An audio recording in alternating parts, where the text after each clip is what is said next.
निकाह नामे के बारे में कुछ अहम हक़ाइक़ आपसे डिस्कस करने थे, जिसमें सबसे पहले ये कि निकाह नामा एक बहुत अहम डॉक्यूमेंट है और रजिस्टर्ड निकाह एक रजिस्टर्ड डीड की तरह से होता है, जिसमें जितनी भी शराइत डाली गई हैं उनका इतलाक़ और नाफिज करना बहुत आसान होता है क़ानूनी तरीक़े से।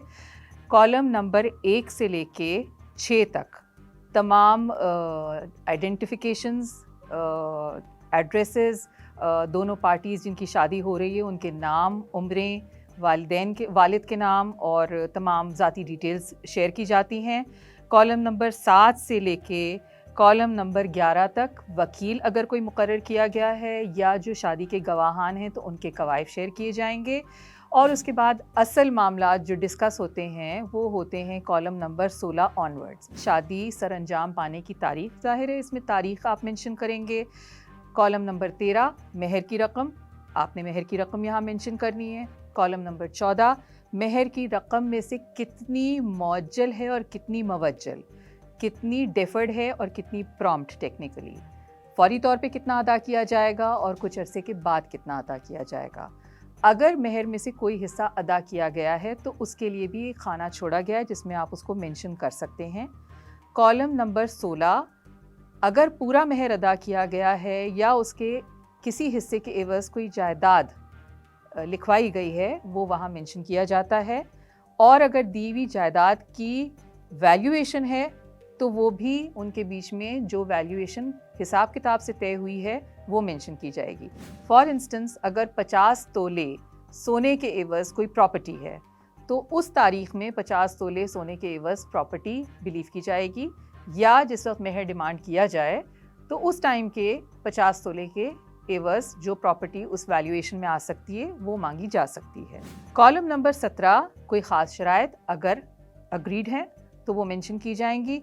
लड़कियां इसमें अपनी शराइत डाल सकती हैं, जैसे कि वो शादी के बाद नौकरी करना चाहती हैं, लिखवा लें। शादी के बाद तालीम मुकम्मल करना चाहती हैं, लिखवा सकती हैं। या कोई भी और चीज़ वो मांगना चाहें या उनकी कोई शर्त हो, जैसे वो अपनी अलग रिहाइश मांगना चाहती हैं, वो यहाँ लिखवा सकती हैं, उनको हक़ है। कॉलम नंबर 18 निकाह नामे का अहम तरीन शिक, जिसके ऊपर काफ़ी कंट्रोवर्सी रही है कि इसके अंदर भरा जाए या खाली छोड़ा जाए, तलाक़ तफ़वीज़ से रिलेटेड है।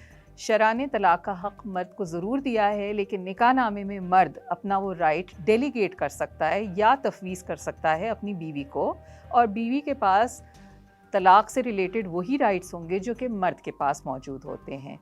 अगर ये खाना हाँ में भरा गया है तो आपके पास वो राइट है, अगर खाली छोड़ा गया है तो आपके पास राइट नहीं है, और अगर उसमें नहीं लिखा गया है तो भी आपके पास वो राइट नहीं है।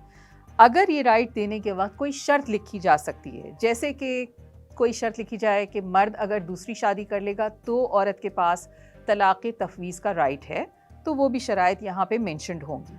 कॉलम नंबर 19 आया शौहर के तलाक़ के हक़ पर कोई पाबंदी लगाई गई है। अगर दोनों पार्टीज़ के माबैन कोई शराइत इस नौइयत की अग्री हो गई हैं वो लिखी जाएंगी यहाँ पे, और वो हमेशा इम्प्लीमेंट करवाई जा सकती हैं। कॉलम नंबर 20 आया शादी के मौके पर महर, नान, नफ़क़े वग़ैरह के मुतालिक कोई दस्तावेज़ तैयार की गई है, और अगर की गई है तो उसके मुख्तसर मुंदरजात क्या हैं। यहाँ पे कोई शराइत अगर तय हो गई हो तो मेंशन की जा सकती हैं, या एक सेपरेट डॉक्यूमेंट जो बनाया गया होगा उसमें से चीदा नुकात या की फीचर्स या की पॉइंट्स यहाँ मेंशन किए जा सकते हैं। इसके अलावा कॉलम नंबर 21 आया शौहर के पास पहले बीवी मौजूद है या उसने कोई दूसरी शादी करने के लिए इजाज़त ली है मुस्लिम ख़ानदानी क़वानीन ऑर्डिनेंस के तहत। ज़ाहिर है कि इसमें जो भी सिचुएशन उस वक्त होगी वो मेंशन की जाएगी। अगर वो पहले से शादीशुदा हैं और उनकी बीवी मौजूद हैं तो वो भी मेंशन किया जाएगा, और अगर उनकी बीवी मौजूद हैं और उनके पास परमिशन नहीं है शादी की तो आर्बिट्रेशन काउंसिल की तरफ से उन्हें इजाज़त मिली हो, वो मेंशन करना यहाँ ज़रूरी होगा। इसके बगैर कानूनन जुर्म है कि आप एक दूसरी शादी के कॉन्ट्रैक्ट में दाखिल हों। कॉलम नंबर 23 से आगे जो खाने हैं या जो शिकें हैं वो निकाह खान ने ख़ुद फिल करनी है, और इसमें ज़ाहिर है कि डिटेल्स, रजिस्ट्रेशन फ़ीस और सारी तफसीलात जो कि निकाह ख़्वान के ज़िम्मे आती हैं वो सारी होंगी। आखिर में दूल्हा दुल्हन के दस्तखत, उनके वकील और उनके गवाहों के दस्तखत हैं, और इसके साथ ही निकाह नामे से रिलेटेड तमाम डॉक्यूमेंट पूरा हो जाता है। अगर इस डॉक्यूमेंट में ये तक अग्री हो गया है कि नान नफ़क़ा दिया जाएगा और वो कितना, और उसमें सालाना कितना इजाफ़ा होगा, तो वो हमेशा خاتون جو ہے مانگنے کا حق رکھتی ہے۔ نکاح نامے کے کسی بھی حصے پہ لکیر پھیر دینا خلاف قانون ہے، اور ایسا ہونے کی صورت میں نکاح خوان کو قانونی کارروائی کا سامنا کرنا پڑ سکتا ہے۔ نکاح نامہ ایک ایسا ڈاکیومنٹ ہے جس کو پڑھ کے ڈسکس کر کے فل کیا جائے۔